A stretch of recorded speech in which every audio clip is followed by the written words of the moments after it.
Welcome, fellow dual wield lovers. You want to learn how to become an absolute menace on the battlefield? No problem. I got your back. We will go over the skill tree, how to fix the dual wield range problem, why Flash Cutter is the absolute best, and which common abilities you definitely shouldn't miss out on, including a boss fight at the end to hammer home how to really use these weapons efficiently. They attack incredibly fast and have one problem, that's range. This is my charged attack. You can imagine if I tried to kill this guy or hit this guy, I pretty much have to walk all the way up, and then on this distance, I'll finally hit him. No problem, we can fix this. You should take massive blow. After the third attack of a potent blow or the charged attack of a potent blow, charge forward and attack another time. This is incredible because you do a normal attack, and then you press again and go forward. Cool. This gets followed up by Dragon Slayer, and Dragon Slayer says charged potent blows become a dash attack, because now instead of having to walk this close, we can start here, charge forward, and then follow up with a potent blow, which allows me to really start from a bigger distance out of their range and then charge in with the heavy attacks, depleting their stamina, depleting their life really good. And you can make it even better. Dragon Slayer Intuition. After using Dragon Slayer, why again to give you a double slash attack? And now finally with the right level, I got the Dragon Slayer Chain, and that in total looks like this. Go up, bop, bop, bop, bop, and bomb. And then another one at the end, because that was the potent blow. Let's do it again. Bop, bop, bop, bop, bop, bop. And then potent blow. Works even versus bosses that can be staggered. I use this as a rebel clearer against any type of opponent. Just charge from the distance and hit him with the heavy attacks, getting him permanently staggered. You'll just take it all out. Okay, 2 Berserk Axe guys.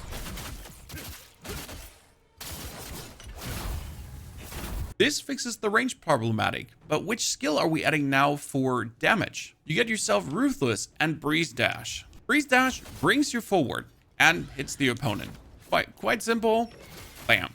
But we already closed the distance with our heavy attack, so I never felt the need to have like this Breathe Dash kind of going on. But the Ruthless fit kind of perfect, because you close the distance, you get up, you stagger them, and then you follow up with an absolute devastation attack. This works really good bosses. As soon as you counterattack them, they get staggered, and then you just lay into them. Spam, spam, spam, spam, spam. Because you can just put the Ruthless back to back to back to back to back to back to back and use them multiple times in a row against an opponent. You can also choose the Gust skill early, which gives you a potent blow. This is what hit and then potent blow, potent blow. It kind of fits good into what you're doing. Definitely better than the Breathe Dash. So if I would have to choose, it's either Gust or Ruthless. In my case, with the first levels, I begin with Massive Blow and Dragon Slayer, and then descend further as I unlock the future levels. And as a skill, I do take Ruthless. It just works too good to not take it. And you do actually want to add Wind Chaser to it, because it adds a second attack of a sprint attack. And with Wind Chaser Swift, you can add a potent blow at the end. You can now go in. Boom. And since we did a potent blow, and you get the massive blow, you're gonna do the Wind Chaser bop, bop, bomb. And then after the potent blow, you can straight away follow up with the massive blow. Now, what about swift attacks though? Your axe spam, what can you do with this? You have 2 choices. You can go for the fancy Whirlwind, which after a swift attack catapults you up, and then you can go forward. And this pretty much looks like that. I mean, powerful beyond belief. Absolute destroyer of faces. You also have Howling Blade instead of Whirlwind, but Whirlwind just outperforms it, which makes me put at least 1 point in here. Now you have the whole dodge tree for dodge attacks and everything, and you know what? Dodging ain't bad, but in my case, guarding is just so much more efficient. We can deal damage when we actually perform the perfect guards. We do have the counterattacks, which I don't actually use. The blowbacks are fine, but I prefer to do my Dragon Slayer super combinations instead of wasting my time for blowbacks. Rather decrease the amount of stamina consumed on successful guards. And I really like to use a Flash Cutter, because it nullifies incoming damage and activates a counter strike when attacked during the initial activation of Flash Cutter. We'll trigger our opponent, He's going to attack, and we're going to activate it. Boom, counterattack. And the counterattack is so important because if you counterattack someone, a boss, anyone, they do get this stagger effect where you can just straight up lay into them. It is a very amazing ability.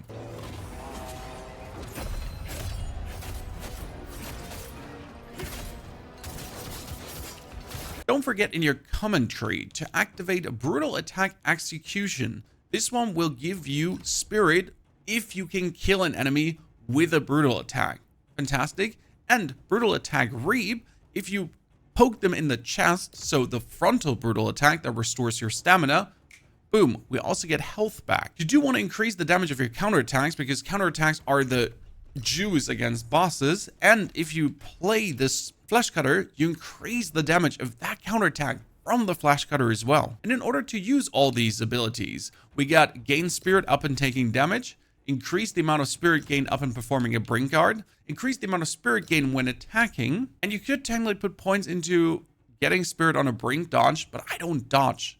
I guard everything. And I would recommend going for spirit extraction that you gain spirit charge when interacting with Lacrima. This will come in extremely handy throughout the gameplay. If you run out of healed, you can then consume willpower orbs to consume 3 spirit gauge units and restore health by 50% of the max health.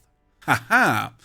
Saved me the butt one or the other time. These are my points currently with mastery level 23 in the dual wield tree, and the points I put in the commentary. You might notice that I don't use anything reflection wise because reflection does not work on every attack. I'd rather rely just on my guards and my counterattacks to do the job for me than mess around with reflections. They're fun to use, but I gotta be honest, the counterattack does the job already if needed, and the normal guards are just working perfect. Future points will be invested into Whirlwind, so I can boost the Whirlwind all the way up, that you can just absolutely lay into them if you wish like. And we're gonna go deeper into the Ruthless tree together with the Flash Cutter ability, because they just work perfect together. Stat-wise, I've been mainly investing into willpower as it increases my damage by 3, and that has been going very well. We could go for strength for a slight increase in strength and life and also weight, but I gotta be fair, I'd rather pump the willpower and also some endurance, that we just have enough endurance to swing around.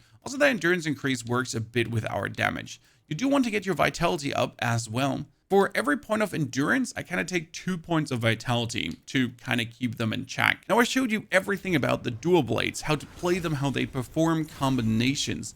But let me actually show you how they perform in a boss fight against that Lizard King God dude, who's absolutely annoying. But the power of the Dragon Slayer forward dashing, stunning, works so well for this. Enjoy, and at the end, you can even check the live stream for more fights and tips. Any questions? Put them in the comments below.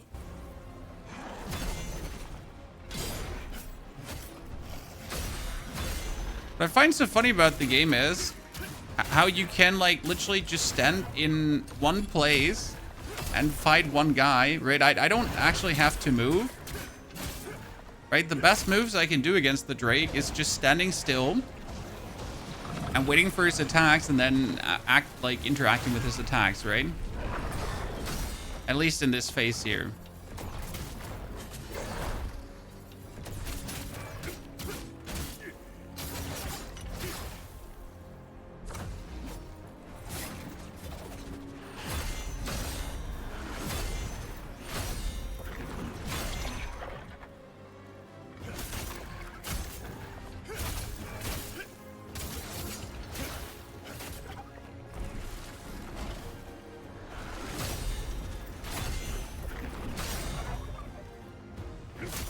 I feel like when you get him in this phase where you can hit his head, you always do so much more damage, right?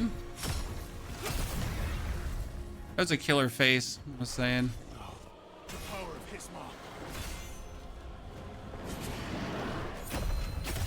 See, if you get this one, the amount of damage you can just pretty much one phase into him is just insane.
He's gonna go fire mode.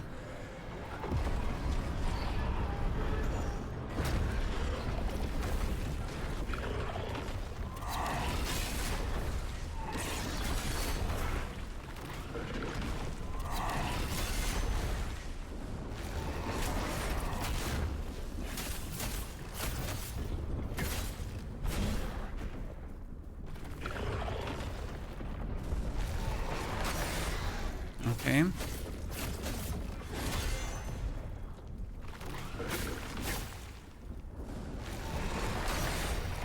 I found a way to block that.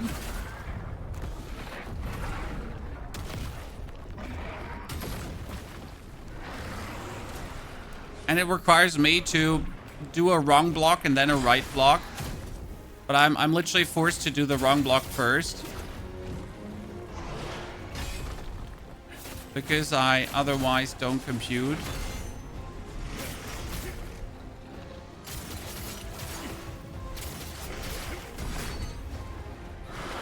Oh wow, that was lucky.